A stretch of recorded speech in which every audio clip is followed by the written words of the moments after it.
దీన్ని ముగిస్తారు అన్నది చూడాలి. సార్ అమరావతిలో సింగపూర్ సిటీ పుంగోల్ హంగామా లోకేష్ రంగంలోకి పేర్నాని సవాలు.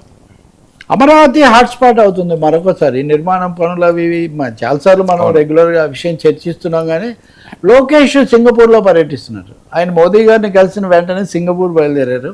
సింగపూర్లో అక్కడ మంత్రి బృందాలు వీళ్ళందరితో కూడా చర్చిస్తున్నారు. అమరావతికి అక్కడ సింగపూర్కు మధ్యలో ఒక క్యారిడార్, పోర్ట్ క్యారిడార్ ఒకటి వాటర్ క్యారిడార్ లాంటిది ఏర్పాటు చేయాలి, అది కూడా పోర్ట్ సిటీ కదా అని ఏదో పిలిపించారు. దాంతోపాటు అమరావతి అభివృద్ధిలో సింగపూర్ దీని పాత్ర వీటన్నిటి మీద చాలా చర్చ. అక్కడ ఒకటి ఏంటంటే పుంగోల్ అనే ఒక సిటీ అమరావతి సింగపూర్లో చాలా ముఖ్యమైన ఒక నగరం.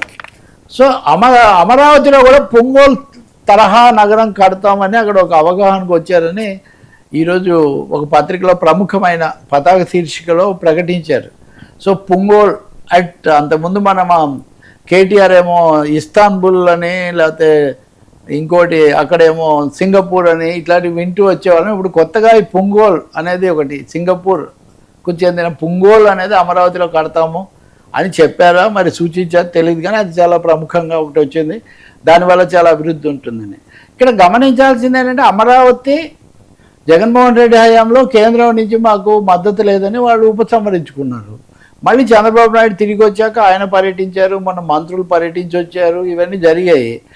అమరావతి పాత్ర ఏంటి ఇప్పుడు? అమరావతిలో సింగపూర్ పాత్ర ఏంటి? అప్పుడు చంద్రబాబు నాయుడు మొదటిసారి అంటే రాష్ట్రం విడిపోయాక మొదటి ప్రభుత్వం ఉన్నప్పుడేమో ఈశ్వరన్ అనే ఆయన వీటన్నిటికీ చాలా సమన్వయం చేసేవాడు. ఏం జరిగినా ఈశ్వరన్న దాదాపు ఆంధ్రప్రదేశ్ అన్న స్థాయిలో కనపడేవాడు.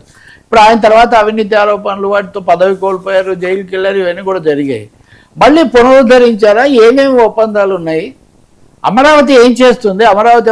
అమరావతిలో సింగపూర్ ఏమైనా పెట్టుబడులు పెడుతుందా? కేవలం సాంకేతిక పరిజ్ఞానం మాత్రమే ఇస్తుందా? ఈ విషయాల మీద మటుకు క్లారిటీ రావాల్సిన అవసరం చాలా ఉంది. ఈ మధ్య మంత్రులు అక్కడికి వెళ్ళి పర్యటనకు దాదాపు వస్తే కూడా చాలా నేర్చుకొని వచ్చామన్నారు.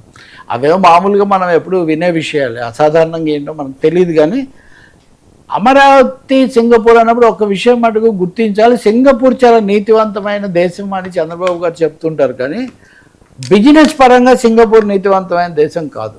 ఇంటర్నేషనల్ బిజినెస్లో వాళ్ళు డబ్బులు ఇవ్వడాన్ని వాళ్ళు ఆమోదిస్తారు, దాన్ని ఫెసిలిటేటర్ అంటారు వాళ్ళు, దాన్ని కమిషన్స్ లేకపోతే ఇది అనరు వాళ్ళు, కిక్ బ్యాక్స్ ఈ పదం వాడరు. It's facilitation of business deals అన్న పద్ధతిలో వాళ్ళు వాడతారు. మరి అమరావతిలో వాళ్ళ పాత్ర ఏంటి? ఇప్పటికైనా క్లారిటీ ఇస్తే అది చేస్తే చాలా బాగుంటుంది. అది లేకపోవడం వల్ల రాకపోకలు రకరకాల వీటి మీద సందేహాలు వస్తున్నాయి, ప్రశ్నలు కూడా తలెత్తున్నాయి. ఇంకోటి, ప్రపంచ బ్యాంకు బృందం కూడా పర్యటిస్తూ ఉంది. ఇంకా చెప్పాలంటే ఈ పర్యటించే సమయంలో ఒక అంశం వచ్చింది, 100 ఏళ్ల వరద నివారణ ప్రణాళిక వేయాలి, దానికోసం ఇంత ఖర్చు పెట్టాలని. అమరావతికి వరద ముప్పు ఉంటుందా ఉండదా దీని మీద చాలా చర్చ జరిగింది. అంటే వైసీపీ వాళ్ళు ఇంకొకరు అన్నట్టుగా మొత్తం మునిగిపోతుంది అనేది నిజం కాకపోవచ్చు, కానీ వరద ముప్పు ఒకటి ఉందా లేదా, 100 ఏళ్ల ప్రణాళిక వేయాలి అనే మాట ఎందుకు వచ్చింది? కాబట్టి ఈ కొత్త ప్రశ్నలు కూడా ఇక్కడ తలెత్తున్నాయి. వీటి మీద పూర్తి స్పష్టత ఇది, ఇంతవరకు ముప్పు ఉంది, ఇంతవరకు ముప్పు లేదని చెప్తే చాలా బాగుంటుంది. ఇంకా 4వది, నిన్న హఠాత్తుగా మాజీ మంత్రి పేర్ని నాని ఈ విషయం మీద చాలా ఎక్కువగా ఆయన స్పందించారు. అమరావతిలో మీరు మలిదశ పూలింగ్ అనేదాన్ని మేము పూర్తిగా వ్యతిరేకిస్తున్నాం, మావిగాన్ కావాలి, మావిగాన్ కూడా అన్నారు. దాని మావిగాన్ ఎట్లాగో లేదనుకో, అదేమి మిథ్య లాంటిదే కదా, అదేమి లేదు కదా ఎక్కడ. ఇప్పుడు మావిగాన్ గురించి వాళ్ళు ఎంత చెప్పినా దానికి ఏమీ ప్రాతిపదిక ఏం లేదు, గ్రౌండ్ ఏమి లేదు అక్కడ. కానీ ముఖ్యమైన ఏంటంటే మలిదశ పూలింగ్ను మేము ఖచ్చితంగా వ్యతిరేకిస్తాము అని ఆయన ఒక ప్రకటన చేశారు. ఒకటి, ఉండవల్లి, పెనుమాక ఇటువంటి చోట రైతులు ముందు నుంచి కొంత భిన్నాభిప్రాయాలతో ఉన్నారు. వాళ్ళ భూములకు దగ్గరగా ఉంటాయి, వాటికి విలువ ఎక్కువ, ఇందులో ఇస్తే దానికంటే మేమే అమ్మితే మాకు లాభం అని. అప్పుడు పవన్ కళ్యాణ్ 2018 అప్పుడు పర్యటించింది కూడా ఉండవల్లి, పెనుమాక దగ్గరే. అభిప్రాయాలు తీసుకోవటం, వాటి స్టేటస్ కొంచెం భిన్నంగా ఉంటుంది. మీరు బ్యారేజ్ దాటగానే ఇవి వస్తాయి. కాబట్టి ఏదైనా కానీ రైతులు ఇష్టం లేదు, ఇవ్వడానికి సిద్ధంగా లేదు, పాతవే మీరు పరిష్కరించలేదు. కాబట్టి మలిదశ అన్నదాన్ని మేము పూర్తిగా వ్యతిరేకమని. చాలా ప్రతిపక్షాలు అఖిలపక్ష సమావేశాలు కూడా జరిగాయి. మొదటి దశ దాన్ని పరిష్కరించకుండా మలి దశకు వెళ్ళకండి, మలి దశ చాలదని మూడో దశకు కూడా వెళ్తామని ఇప్పుడు మీరు రకరకాల రూపాల్లో చెప్తున్నారు. మూడో దశ కూడా కాకుండా ఔటర్ రింగ్ రోడ్ అని ఇంకోటి అని వాటికి సేకరణ కూడా చేస్తామన్నారు.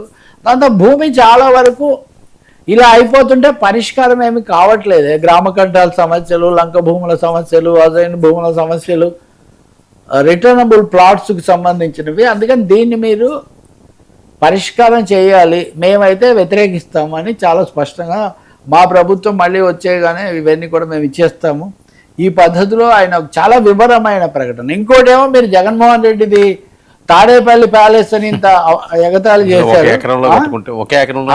అదేదో 4,500 గజాలు ఏదో ఉంటే అది చేస్తే దాన్నే మీరు అన్నారు. ఇప్పుడు మీరు ఇన్ని 5 ఎకరాలు ఎంతో, మరి అవన్నీ మనకు అన్ని ఎకరాల లెక్కలు కూడా తెలియదు, మనం అన్ని చిన్న చిన్న సెంట్ల వ్యవహారాలు కదా. సో అంత తీసుకొని మీ పక్కన మళ్ళీ గ్రీన్ జోన్ కూడా ఏర్పాటు చేసి ఇదంతా చేస్తున్నారు. ఇదంతా ఒక క్రమ పద్ధతిలో మీరు ఇతరులకేమో నీతులు చెప్పి మీరైతే అన్నిటిని ఉల్లంఘించి అస్మదీయులకే అన్ని కట్టబెట్టే విధంగా ఇది చేస్తున్నారని గత ఆరోపణను ఇప్పుడు తాజా పరిణామాల నేపథ్యంలో ఆయన మళ్ళీ చెప్తున్నాడు. ఇది కాకుండా రైతు సంఘాలనండి, వామపక్షాలనండి అవి చేసే విమర్శలు కూడా అట్లాగే ఉన్నాయి.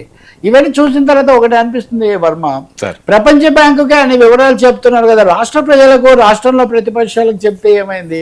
రైతు సంఘాలతో స్థానికంగా భూములు ఇచ్చిన వాళ్ళతో ఒక 4 బహిరంగ చర్చలు నిర్వహించి ఒక అఖిలపక్ష సమావేశం పెట్టి దాని ప్రణాళిక అందరూ బలపరుస్తున్నారు కదా.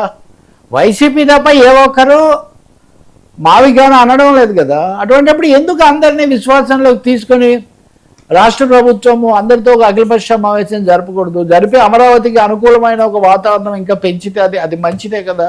మూడవది, గతంలో అనుమానాలకు కారణమైన అర్ధాంతరంగా నిష్క్రమించిన సింగపూర్ పాత్రను గురించి మీరు ఎందుకు స్పష్టత ఇవ్వడం లేదు? ఇవన్నీ కాకుండా ఇంకొక చెప్తున్నాను నేను, ప్రపంచ బ్యాంకు యూజర్ ఛార్జీలు వసూలు చేసి పెట్టిన ఖర్చు తిరిగి రాబట్టడం అన్న ప్రాతిపదిక మీదే అప్పిస్తుంది. ఈరోజు మీరు ఈనాడు చూస్తే కనుక టోల్ సమస్యలు వాళ్ళు చాలా వివరంగా రాశారు. అమరావతి ఆ పక్కన ఏరియాలు అటు ఇటు ఉన్నాయి, కానీ 7 కిలోమీటర్ల దారి హఠాత్తుగా టోల్ దారి అయిపోయింది. ఇంతకుముందు నుంచి ప్రజలు ఉపయోగిస్తున్న దారి ఇప్పుడు టోల్ దారి అయిపోయింది. అది కూడా కాకుండా ఆ దారిలో ఈ విపరీతమైన వీళ్ళ గ్రావెల్ ఇవన్నీ చాలా ఎక్కువగా పోవటం, వాటికి ప్రయారిటీ ఇవ్వటం వల్ల కూడా కొన్ని సమస్యలు వస్తున్నాయి.